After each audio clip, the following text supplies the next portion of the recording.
Todos los duelos duelen. La vida no tiene un instructivo que nos diga cómo aliviar ese dolor que enfrentamos ante una pérdida. Aquí te acompañamos. Sana tu duelo. Comenzamos.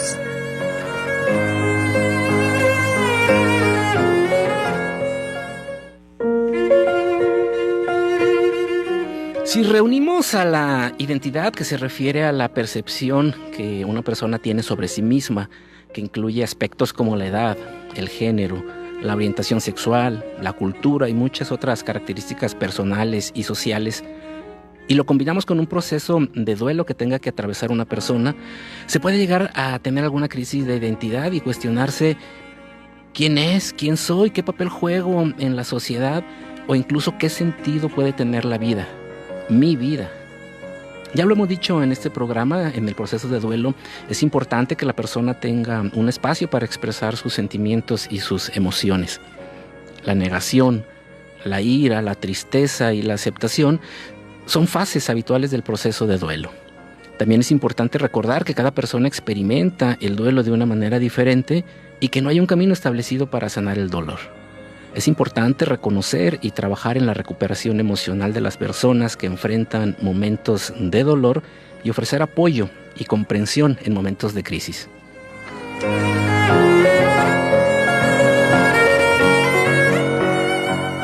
Muchas gracias, les doy la bienvenida a esta emisión, a esta nueva emisión del programa Sana tu Duelo. Soy Elías Valencia, ya saben, los jueves, aquí tenemos una cita en Conexión 98.1 para hablar de estos temas que pueden resultar quizás incómodos, quizás importantes, pero nos gusta compartirlos para que ustedes sepan que durante toda nuestra vida vamos a ir experimentando una serie de pérdidas que tenemos que ir pues transitando, como ya lo comentamos en la introducción, hasta llegar a sanar cada uno de nuestros duelos.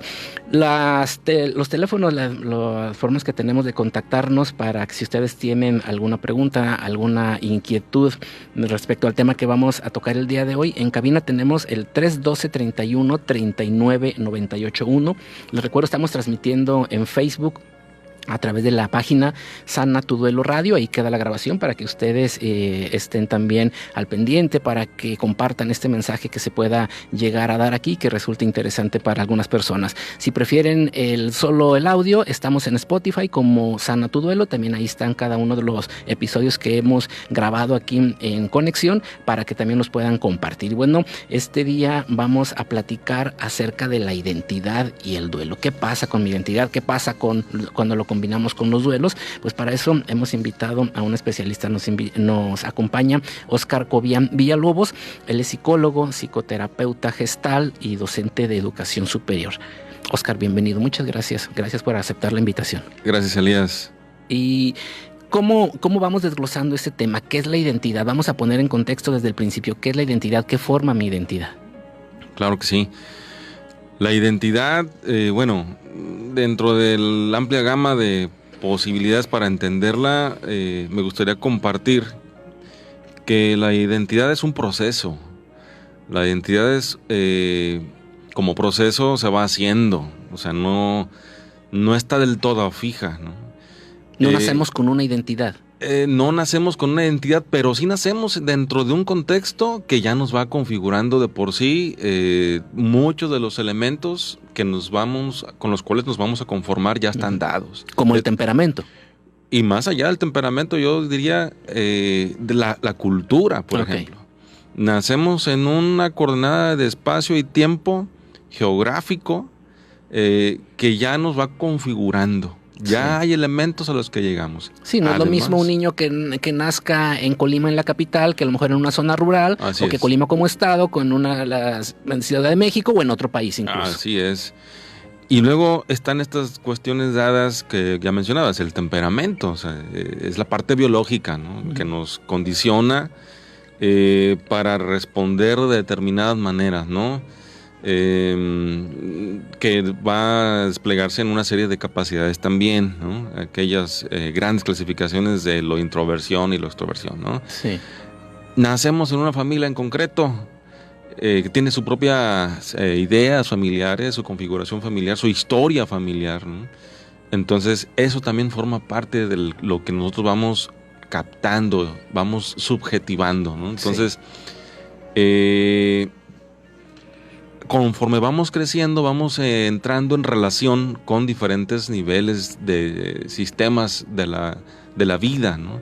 De lo social. Rothenbrenner tiene ahí en su modelo ecológico del desarrollo pues una serie sucesiva de niveles con los cuales vamos a entrar en relación, y de cada nivel vamos, la escuela, la familia, los hermanos, la familia extendida, sí, las otras instancias sociales, ¿no? Instituciones, más allá la parte de país, ideologías y todos estos elementos, junto con nuestra interacción con la naturaleza y con el tiempo, ¿no? Entonces somos podemos decir que la identidad es un conglomerado, una configuración donde se articula todos estos elementos que muchos no lo tenemos consciente. Sí, claro. Y no desde el inconsciente freudiano o psicodinámico, sino no consciente, es decir, ahí está como invisible, pero nos está estructurando, ¿sí? Y ya también, obviamente, lo consciente, que es lo que nosotros podemos decir y describir acerca de quiénes somos, ¿no? Sí. ¿Para qué me sirve tener una identidad? Bueno, es un piso, podemos decir, es una estructura base con la que nos da como solidez a nosotros, ¿sí? No tener una identidad sería no tener una serie de elementos con los cuales podríamos estar hablando, interactuando, ¿sí? Es decir, nos da una posición en el mundo, la identidad. Sí.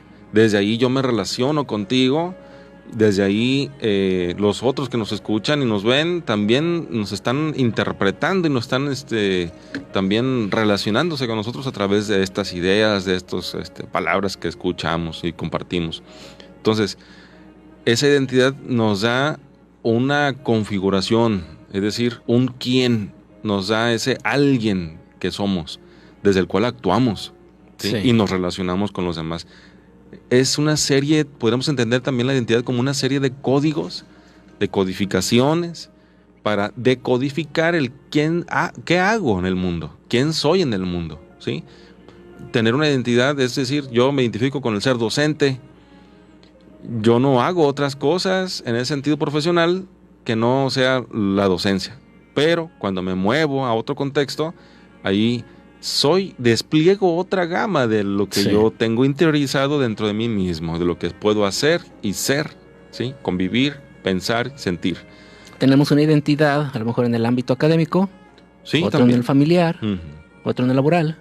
Sí, podríamos ser como una identidad incluso que aglutina e integra todos estos roles, ¿sí?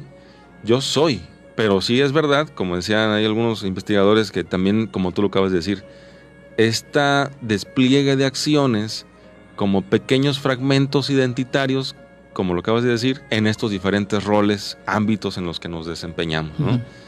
Que desde una mirada general todos forman como la gran identidad, ¿no? Como la gran categoría, en este caso que soy Óscar.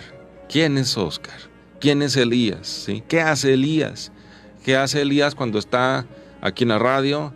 ¿Qué hace Elías cuando está con sus amigos, ¿no? Etcétera, con diferentes ámbitos sociales, profesionales, ¿no? Y así cada quien somos, nos desplegamos, nos revelamos, ¿sí?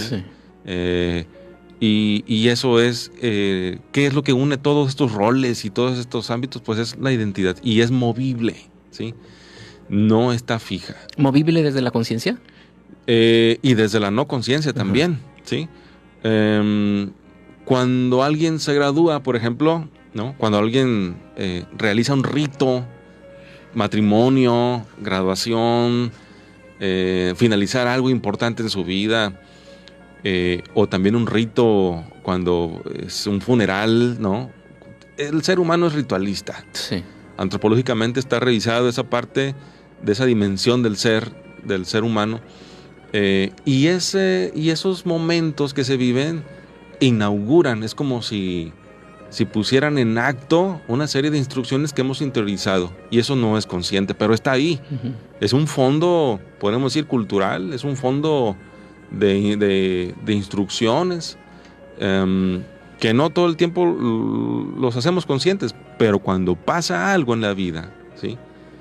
Que trastoca esta identidad, quién soy y quién he venido siendo también, ahí se despliega y es potencialmente fortalecedor un incidente de este tipo, o puede ser devastador también. Sí. ¿No? Entonces,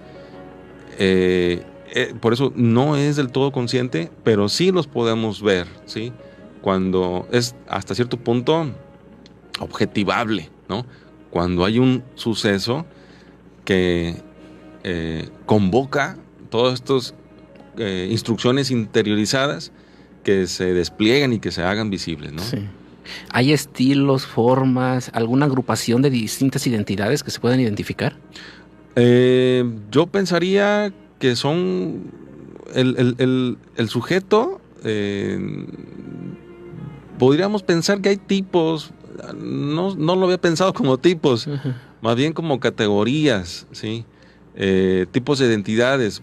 Socialmente están, digamos, establecidas por el género, hombre y mujer, padre, es de acuerdo a una organización, ¿no? Y un nivel sistémico establecido. En lo profesional, en lo cultural, mexicanos, estadounidenses, villalvarenses, comaltecos, ¿no? O sea, hay una referencia geográfica, hay unas referencias culturales, temporales, dentro de los roles en la familia. O sea, ¿qué nos configura nuestras identidades? Pues en dónde estamos y en qué sistemas nos interactuamos. ¿Qué pasa, Oscar, con la identidad de género?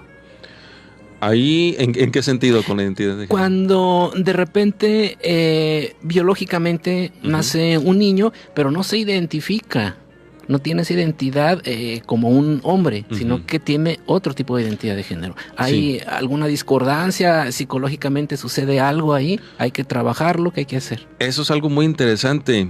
Yo por el momento me pronunciaría por entender que las identidades también responden a la época en que vivimos. Anteriormente, hace décadas, no había ninguna duda de lo que le correspondía ser a un hombre o a una mujer, ¿no? Aunque estos intersticios, ¿no?, en el género siempre ha ocurrido, está históricamente ahí, podemos encontrar algunos indicios, ¿no? Siempre ha habido personas que viven su ser hombre de forma diferente, su ser mujer de forma diferente. Pero no lo podemos pensar descolocados del contexto actual en que vivimos. Entonces, ¿qué estamos viviendo? Una disolución, ¿cómo le llaman? Bauman, esta liquidez en el tiempo que no nos estructura del todo, ¿sí? Hay una maleabilidad, una difusión de los límites entre el ser completamente y estructuradamente, rígidamente hombre o mujer. Se abre entonces esta gama de contemplar que hay infinidad de varianzas en la subjetivación. Entonces, ahí sería interesante acercarnos a la forma como cada quien vive su ser hombre, su ser mujer, su masculinidad, su feminidad, y entender que es algo que va fluyendo, ¿no? Sí. Sin embargo, sí hay una parte en la identidad, hay como dos grandes componentes que están en interjuego, en una cuestión dialéctica ahí, que sería la parte fija, sedimentada, ¿no?, y la parte que se va moviendo, ¿no? Porque todos tenemos la experiencia, por ejemplo, hablando del género, que yo soy hombre y yo me identifico con mi ser hombre, mi ejercerlo desde la heterosexualidad, ¿no?, desde erotizar con mujeres, y en este perfil de género, este perfil sexual, hay algo que se mantiene, ¿no? O sea, pero también yo he visto que he cambiado mi forma de entender mi masculinidad. Mi ser Oscar, hombre, ha ido moviéndose, ¿sí? Y no me refiero precisamente que voy acercándome a un ejercicio de mi homosexualidad, o que me voy feminizando, ¿no? Es decir, hay un cambio, ¿sí? Y en este caso que me planteas, yo más bien me acercaría como a comprender cómo cómo ha sucedido. ¿Sí? Entender, no juzgar y sí, ahí está. Sí. Y también entender que hay tendencias ideológicas también, Sí, claro. ¿no? Que no podemos negar que hay ese aspecto. Que también tienden a definir y a encauzar. Y ahí tendríamos que acercarnos a una postura crítica acerca de todo esto. Todo el tiempo estamos en la vida viviendo eventos, sucesos, ¿no?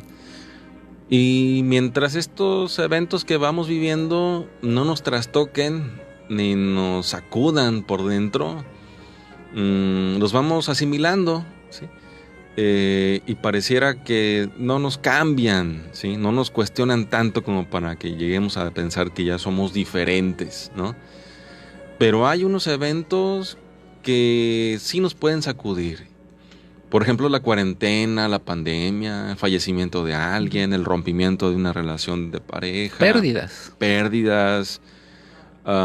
Cualquier experiencia que nos acerca a la vivencia de que algo también en nosotros deja de ser, ¿sí?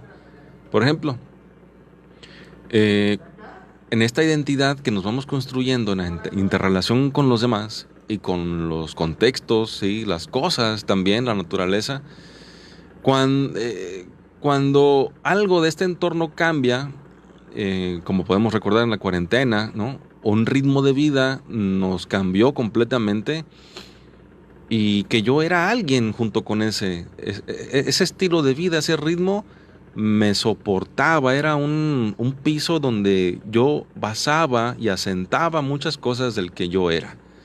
Cuando eso cambia, se me mueve el piso, ¿no? Se me mueve mi mundo y eso potencialmente tiene el carácter de cambiarme, ¿sí? De sacudirme por dentro. Y ahí tengo que hacer un proceso de reestructuración, o podemos llamarlo así también como reconfiguración, ¿sí? Solo para hacer el énfasis en el de la configuración, en el énfasis en que implica un ajuste, dijimos en Gestalt, un ajuste creativo, que no es otra cosa precisamente más que esto. Una resignificación, un nuevo sentido, un nuevo reacomodo por dentro. Como un proceso de duelo. Sí, exactamente. Un duelo, que es el proceso de pérdida, un proceso de que algo cambia y que me genera un dolor, ¿no?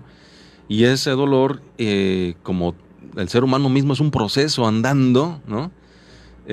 Implica una articulación, sí, de nuevo al quien yo soy. Y entonces es un camino. Hay una metáfora, un título de un libro de Bucay, está muy bonito, se llama El camino de las lágrimas. Bueno, me quedaría yo enfatizando que es un camino, ¿no? Uh-huh. Y un camino doloroso, que puede haber o no lágrimas. Uh-huh. Pero hay que transitarlo. Así es. Uh-huh. Y también tendríamos que regalarle, compartirlo, pues, en este momento, de que el ser humano no es solamente ideas y cuerpo, ¿no? Sino que también tenemos otras dimensiones. Están nuestras sensaciones, nuestras emociones, nuestra mente, nuestro espíritu. O sea, somos un conglomerado complejo. Sí. Y pareciera que en cada uno de estos niveles o dimensiones del ser humano hay ritmos diferentes de procesamiento. Entonces, por eso, cuando alguien dice, sí, ya sé que la muerte es parte de la vida, pero de lejos, Ajá, es una idea, y sí, lo entiendo, pero que no me suceda, porque si se me acerca a esa realidad existencial, me mueve el piso y... Ajá. ¿Y por qué, si lo entiendo bien, por qué no puedo continuar con lo cotidiano de mi vida? ¿Por qué? Porque hay ritmos diferentes, es un proceso, como decíamos, es un camino. No es suficiente con entender, hay que vivirlo. Y hay una especie de digestión, así como hay digestión corporal de nuestros alimentos, también hay una digestión de nuestras sensaciones. Es un ritmo diferente. Hay una digestión emocional en todo lo afectivo. Hay una digestión de lo mental y de lo espiritual también. Entonces, un evento que nos arroje a un proceso de duelo, podemos ver que quizá pueda haber una dificultad en articular armónicamente todas estas dimensiones que somos, y eso nos va a como que si nuestro ritmo mental, nuestro ritmo emocional no compagine, y eso se ocupa un camino. se ocupa de transitarlo, ¿sí? Y algo importante que tenemos que entender es que es normal hasta cierto punto estar en esta especie de desajuste, ¿no? Es normal que incluso en nuestro cuerpo nos duela, ¿sí? Físicamente duele. Sí, claro. Porque se destapan, digamos, se revelan una serie de asuntos quizá ahí que tienen que ver con lo ontológico, ¿sí? El ser humano en cuanto que se vive desprovisto de ese piso o de ese apoyo existencial, como también puede revelar otros asuntos, decimos en Gestalt también, asuntos inconclusos, asuntos previos que se van aglutinando y que tienen una fuerza tremenda cuando ya en el presente tenemos una pérdida o algo cambia, ¿no? Que nos arroja el duelo. Entonces, allí implica metafóricamente, imaginariamente o incluso simbólicamente que enfrentarnos a una muerte, ¿sí? Aunque yo siga vivo, ¿no? Sí. Pero, por ejemplo, en el caso de fallecimiento de alguien... Es muy común decir, estoy muerto en vida. Así es. Y es así. Así es. No he recuperado este ajuste que es necesario. Es un movimiento creativo de las personas para poder articular esta vivencia en lo cotidiano. Entonces, ahí un componente importante es la palabra, ¿sí? Recuerdo el caso de una consultante que falleció una bebé, y había como varios espacios faltos de información. Sí. En la vivencia había varias dimensiones o varios momentos en el transcurso de lo vivido que había huecos. Es como si tú fueras al cine y en lugar de ver una continuidad de una película, te falta un trozo ahí. Faltan trozos. Y en varias partes de la película. ¿Cómo reconstruirlos entonces? Ajá. Ahí es enfrentarnos a esa parte de ponerle palabra, ponerle le denominamos el significante, nos falta. O sea, ¿con qué?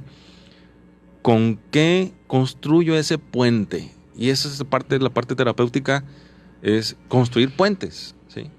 Que me hagan posible darle una continuidad de un momento a otro, enfrentándome a ese vacío. No hay otro... tenemos que enfrentar esos huecos, ¿sí? Sí. Tenemos que enfrentar donde no hay palabra, donde no hay información. ¿Qué fue lo que pasó? ¿Qué es lo que no... de qué no me di cuenta? Pude haber hecho otra cosa, pude haberlo hecho diferente, etcétera. Hay un montón de cuestionamientos que nos indican que ahí falta algo con lo cual masticar la experiencia, y lograr ese círculo, sí, ¿no? A lo mejor, haciendo una analogía a esa rueda de la vida, a lo mejor uno de tus aspectos se ve afectado, sí, y ya el círculo ya no gira de manera ordinaria, y hay que hacerlo que se recomponga nuevamente. Sí, y muchas veces la demanda es que otro nos diga, ¿no? Dios, la vida, la otra persona, ¿por qué falleció? ¿Por qué tuvo que pasar esto? O sea, hay un reclamo, hay una demanda, ¿no? Hacia la realidad. Sin embargo, muchas veces no se cuenta con eso. Y es ahí donde nos podemos como atorar, y ahí el duelo puede ser patológico, la crisis de identidad puede resquebrajarse todavía más, y a lo mejor ahorita no es el tema de avanzar hacia lo patológico, ¿no? Pero puede ahí ser la puerta. Es decir, en todo proceso de duelo hay un dolor, hay un sufrimiento. Tenemos que colocar el sufrimiento, reivindicarlo, porque estas ideas de sufres porque quieres, el dolor es inevitable, el sufrimiento es opcional, tendríamos que tomar cierta distancia de esas ideas. Y con sus características propias. Porque precisamente el sufrimiento del ser humano ahí está. Sí. No, es un doliente que necesita tejer, ¿sí? Nombrar la experiencia, y a veces nos faltan palabras, y ese es el meollo del asunto. Y darle un nuevo sentido a la vida, ¿no? Y salir adelante. Sí, hay una serie de resistencias, podríamos retomar a partir de ahí. El dolor mental, emocional, se genera, se sostiene, podríamos decir, a partir de mi dificultad en reconstruirme, en integrar y en asimilar esa experiencia. Porque cuando sucede un proceso de pérdida, algo de mí ineludiblemente también desaparece, y a veces me resisto a que eso mío deje de ser, ¿no? En el caso de fallecimiento de alguien, al fallecer la persona, esa persona se lleva algo de mí, ¿sí? Es decir, ya no voy a ser visto por esa persona, y cada mirada que las personas me regalan, me confirman algo de mí. Entonces yo ya no voy a ser ese quien era para esa persona. Por ejemplo, el fallecimiento de un padre, esa mirada de mi padre ya no la voy a tener, ¿no? Sí, sus palabras, la convivencia. Así ¿sí? es, ya no voy a escuchar que mi nombre sea nombrado por su voz, ¿no? Ya no voy a poder experimentar esa mirada que mi padre me regalaba, ¿no? Entonces, esa experiencia, esa dimensión mía se va junto con él. Ya no lo puedo recuperar. También esa persona deja de estar en mí, ¿no? De la misma manera como lo estaba cuando estaba viva, ¿no? Entonces, ese puente, esa relación, ¿sí? Ese vínculo tiene que transformarse. Seguimos relacionándonos con ellos, aunque ya no estén vivos, ¿no? Pero se transforma ese vínculo, ¿no? Yo me relaciono con ellos todavía a través de mis recuerdos, a través de lo que me enseñaron, a través de lo que yo también recuerdo haber compartido y ofrecido, ¿no? Entonces, mientras yo no encuentre la manera de asimilar la experiencia y de resignificarme a mí mismo, reconfigurarme, dijéramos, desde la identidad, ese dolor se va a extender y el duelo se va a prolongar. Hablas tú de resistencia. Sí. La resistencia pues es otra cosa más que apegos, ¿no? Sería una de los lados de este fenómeno. Sí. Uh-huh. Uno de los lados de esta experiencia de resistencia es el apego. Es decir, el apego tiene que transformarse también. Ok. Si ya no puedo escuchar, si ya no vamos a poder intercambiar esas miradas, uh-huh, ¿qué voy a hacer? Sí, nos tenemos que abrir, tenemos que recrearnos. Es decir, tengo que transformarme también yo. Quien soy tiene que ser otro, ¿no? Pero no un otro yéndome a la disociación, sí, ¿no? Claro. O a lo psicopatológico. Sí tengo que transformarme, porque mientras más me aferre al ser yo, y en este ser yo anterior que convivía y mantenía esta relación, este vínculo, ahí es donde empiezo a sufrir, porque tengo una dificultad para renovarme mi posición en el mundo, ¿no?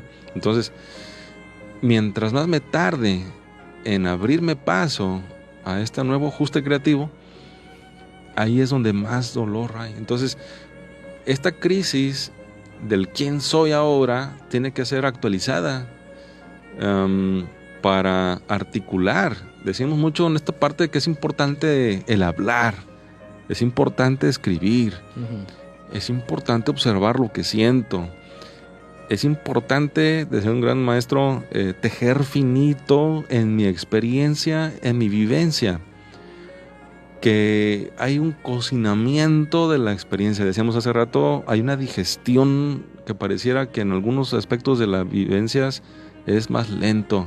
Hay que abrirnos a ese masticar lento. Quisiéramos ya estar del otro lado luego, ¿no? Quisiéramos no estar en ese dolor.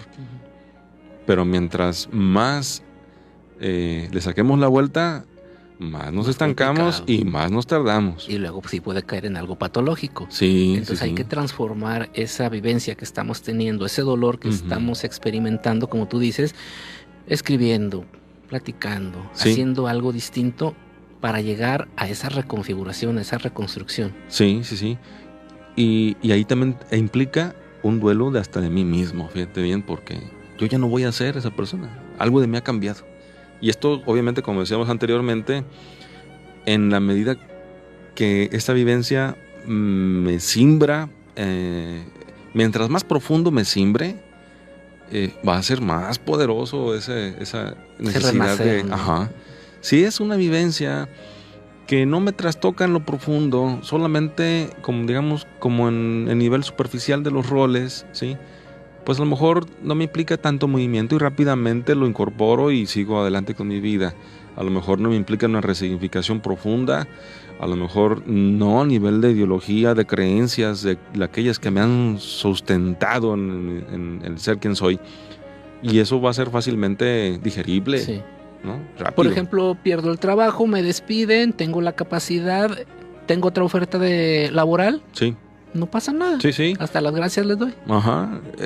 Rápidamente te incorporas en otra dinámica, Sí. que a lo mejor es hasta más deseable, Sí. te motiva, no te permite que te estanques en un espacio de tiempo sin estar trabajando, en donde te empieces a preguntar cómo voy a sustentar a mi familia, cómo voy a resolver la parte económica. No, porque ya tenías esa otra fuente, ¿no? Sí. Entonces, eso no quita que de repente el apego o los afectos que habías impregnado en ese anterior trabajo, pues también sí te mueva un poco, pero no tanto, digamos, ¿no? Sí. No tan a profundidad. Como puede resultar una pérdida de un familiar, un ser querido, que ahí Sí. Sí, porque en consultantes he escuchado frases como, era el sentido de mi vida, Ok. ¿no? Mi madre era el sentido de mi vida. Entonces, Pero es que ahí imagínate. ponemos la expectativa, ¿no? Era mi media naranja, era el amor de mi vida, se me fue, pues ya no soy nadie. Sí, exactamente. Ya no Sí, soy sí. nadie. Sí, son frases que escuchamos. Ujú. ¿Cómo traerlos acá a la realidad? Espérate, o sea, eres tú, es tu identidad, lo que tienes, y ahora a lo mejor sí, Claro. se te fue ese ser querido, pero tienes tu red de apoyo, tienes tu trabajo, tienes tus creencias. Y es que precisamente hay personas que no cuentan con todo eso, Ok. ¿no? Y que desde una estructura de personalidad que les lleva a impregnarse, a fundirse con un trabajo, con una profesión, con una persona, con un familiar, etc. Mientras más fundido esté su identidad con ello, puede ser persona, cosa o trabajo, como sea, Sí. Más trabajo le va a dar reconstruirse luego de esa pérdida. Porque literalmente es como si le partieran un gran porcentaje de su ser. Sí. Entonces, y de su sentido de vida, como decías. Entonces, pero también es verdad que crecemos a partir de las crisis, ¿no? Desde luego. Y ahí Entonces, salimos fortalecidos. Sí, el desafío es que mientras más grande es la crisis, tiene un potencial reconstructivo poderoso. Pero hay que trabajar para ello. Y también se dice, ¿no? Como cada pérdida obtienes una ganancia. Sí. A lo mejor en la muerte vista así de manera dura y cruda, pues ¿cómo me vas a decir a mí que voy a obtener una ganancia cuando se acaba de ir mi mamá? Exactamente. Entonces, hay que trabajar en ello. Sí, toda vivencia que nos implique un reajuste a nosotros, en nuestro ser, trae un tesoro, trae una perla escondida ahí. Entonces, en toda dificultad hay algo valioso. En toda pérdida importante de nuestra familia, tiene un potencial reconstructivo de desarrollo y crecimiento. Podemos pensarlo en mayor madurez, ¿no? Pero hay que trabajar hacia ello, hay que caminar. Y a veces las personas simbólicamente no caminan, ¿no? O no caminamos hacia ese otro nivel de desarrollo, de integración, de funcionamiento incluso cognitivo, ¿no? A veces hay situaciones en como que pareciera, como lo decías hace rato, como si estuviéramos muertos en vida, es decir, algo se les ha ido, ¿sí?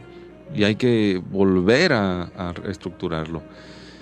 Y esa es la posibilidad de reinventarnos, pues, es de ponerle, como decíamos hace rato, incluso,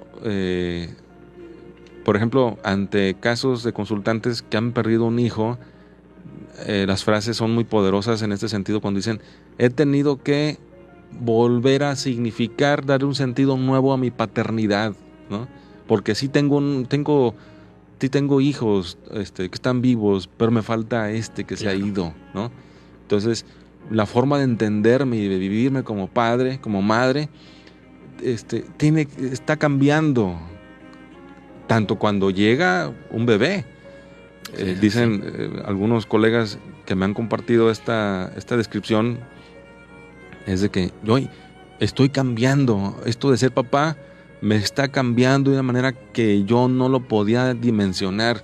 O sea, la idea previa de que tienes que hacer ajustes cuando ya llegan tus bebés y la cosa, no es suficiente para el tamaño de reajuste con la llegada de un nuevo miembro de la familia, ¿no? Hay que vivirlo. Sí, así es.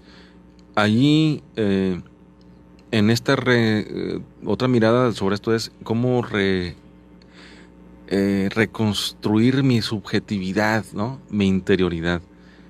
Y eso,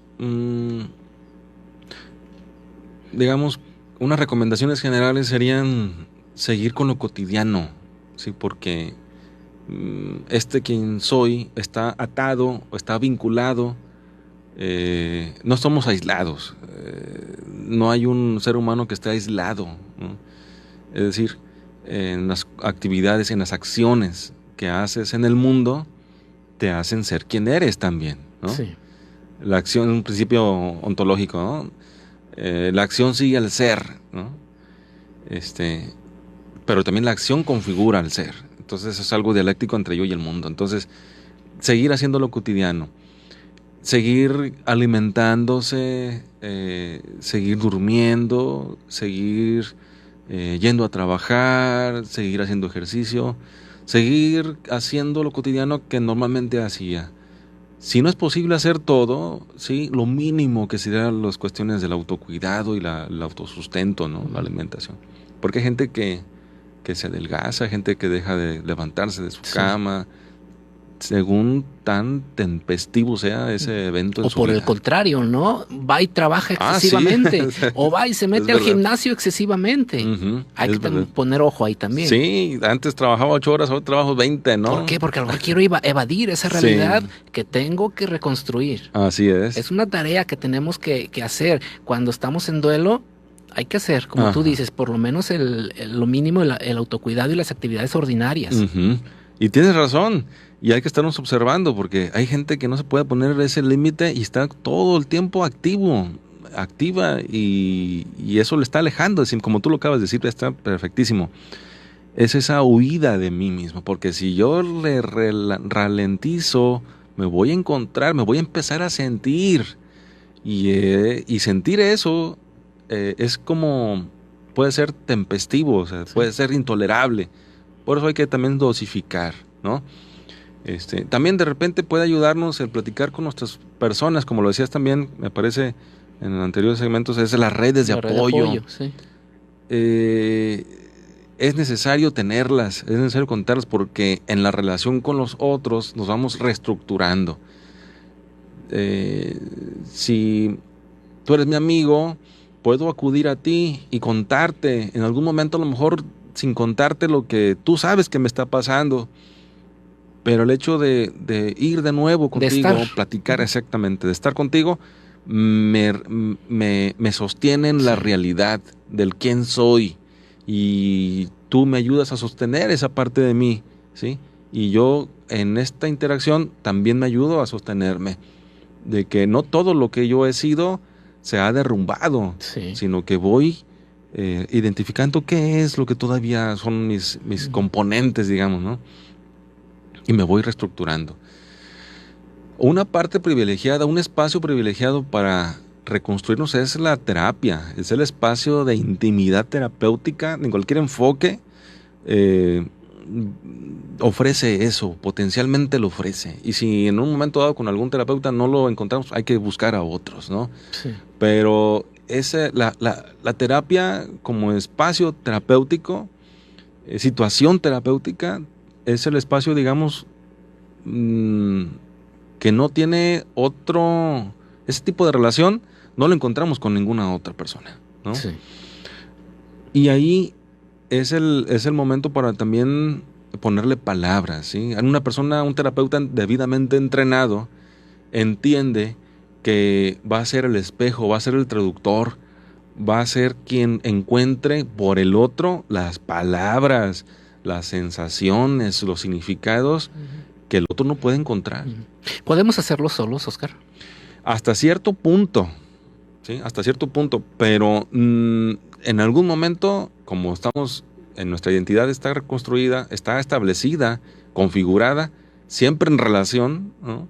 No hay alguien que esté descontextualizado, no llega alguien, incluso en otro planeta, ¿no? Haciendo ese juego mental, llega en un contexto y se constituye en función del contexto. Entonces, solos podemos hasta cierto punto avanzar, pero necesitamos del otro que nos mire, nos confirme, y que sea de puente y de traductor también, para que nos ofrezca con su cuerpo, ¿sí?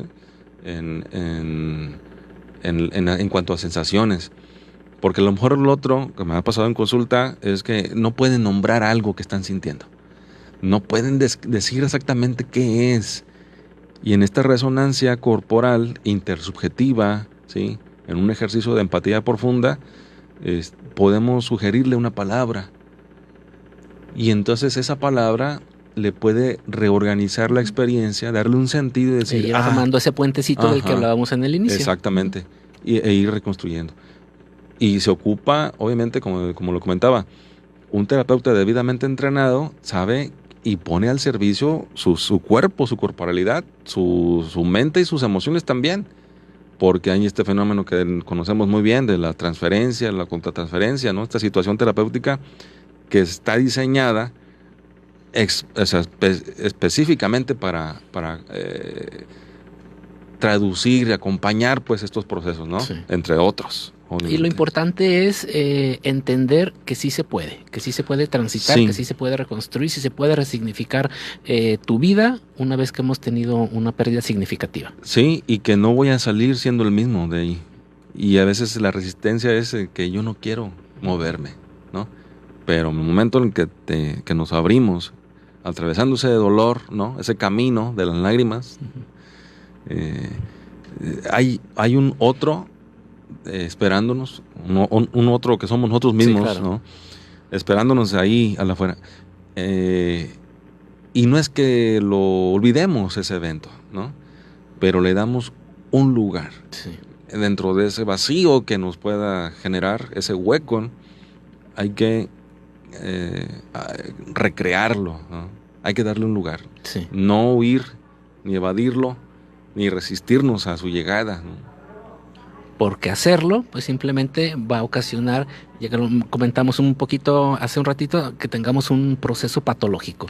Sí. Y que puede ahí ya ser algo más complicado y que ahí sí ya tenemos que recurrir a otro tipo de ayuda también. Pero sí, siempre se puede. Sí. Así es. Oscar, muchísimas gracias. Gracias por acompañarnos a desarrollar este tema. Si alguna persona del auditorio está interesada en una consulta psicológica, cuéntanos cómo trabajas. Bueno, cuento con un consultorio para consultas particulares. Ahí sería el contacto directamente conmigo al teléfono 312-111-2605. Y por ahí también tengo una página en Facebook con mi nombre, Oscar Cobian Villalobos, que ahí voy pues compartiendo algunas de las actividades que voy haciendo, entre lo psicoterapéutico, lo educativo, lo formativo también, y por ahí también podemos para aprender algo todos los días. Sí, Oscar, muchísimas gracias. Gracias por acompañarnos en este programa. Espero que no sea la última vez. Luego te seguimos invitando para hablar de todos estos temas interesantes. Gracias también a ustedes por acompañarnos. Les recuerdo que semana a semana tenemos una cita aquí en Conexión 98.1 en Facebook, Sana Tu Duelo Radio. Buen día, soy Elías Valencia. Una vez que transites por todas las etapas del duelo, entenderás que la cicatriz permanece, pero cuando la tocas ya no hay dolor.